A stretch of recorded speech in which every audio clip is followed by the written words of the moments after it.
Wir sind wieder am Start. Einmal mehr gegen den Nutzlinger, gegen unsere Rivalen. Und ich gebe zu, ein bisschen Angst ist umeinander. Angst vor genau dem Tauboga. Aber schaut mal den Mad Brad.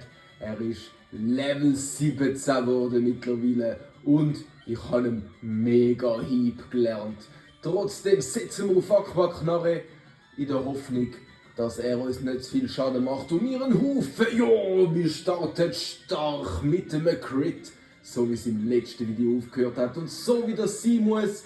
Und mit Windstoß macht er uns genau gleich viel wie voran. Und da wird noch ein Aquaknarre lange und das Tauboga geht down.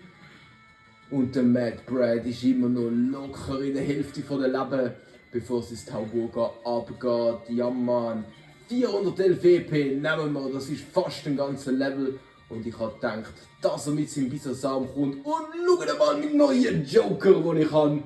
Ich glaube, es ist ein Glück, dass ich ein Pummel aufgefunden habe.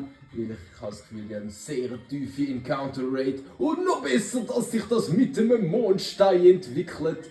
Dementsprechend, Egelsamen, immer ein heißer. Und jetzt können wir nicht einmal einschlafen. Auf jeden Fall habe ich gerade mit dem Mondstein entwickeln. Vergiftet tut er mich auch noch. Der Pisskopfmann. Aber jetzt trifft der Gesang, weil er ist nicht taub, er hat nur einen leichten Tinnitus oder so von meinem letzten Geschrei in meinem letzten Fight. Aber jetzt hat er natürlich geile Chip Damage eingeleitet mit dem Gift und dem Egelsamen und das zwingt mich natürlich zum Wechsel. Auch wenn ich euch jetzt liebend gern hätte den Mega-Kick demonstriert, den ich ihm gelehrt habe. Kann das Halbtag, den ich gefangen habe? Ja man, es kann ein Flugmove. Und darum ist jetzt Zeit fürs Debüt vom Anti-Brumm. Weil der pickt ja einen Haufen Insekten, auch wenn er jetzt gerade auf ein Blümchen geht. Darum, er ist schon aufgewacht. Und jetzt haben wir mehr Glück als etwas anderes gehabt. Aber wir machen solide Big Damage mit dem Schnabel. Schild schon wieder. Was für ein Double Luck, Mann. Ja, Mann, und wenn es so weitergeht, beweist sich der Anti-Brumm.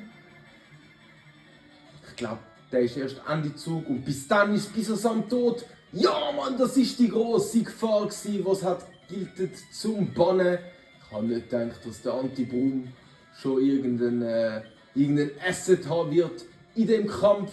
Und jetzt kommt das Abra, der nur Teleport kann. Das wird ja dann erst später zu einer grossen Gefahr, wenn es ein Simsala ist.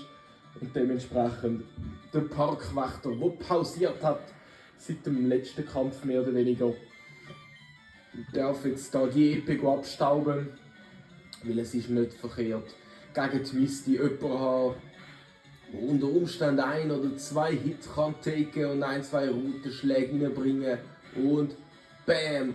Es ist noch nicht ganz besiegt, aber ich habe gegen ein Radfratz gekämpft, vor allem Level 13, der Hyperzahn hat können. Das ist echt ein geiler Move für so früh im Spiel, für so früh in dem Run. Und darum hoffen wir jetzt Level 9, dass wir ihn lernen. Wir lernen ihn nicht. Wir kommen schon fast nochmal 2 Leben über. Und jetzt kommt er mit seinem eigenen Radfratz. Und das ist kein Problem. Für das haben wir den Neandertaler. Und Neandertaler, wir wissen, was sie mit Ratten machen. Sie one-shotten es. Und schlussendlich wahrscheinlich grillieren es und essen es. Weil, ja Mann, wieso nicht? Du kannst mir meine Verteidigung noch lang senken und ein Karateschlag wird dich one-shotten. Und der Rivale haben wir besiegt. Und das ohne so große Probleme, wie ich befürchtet habe.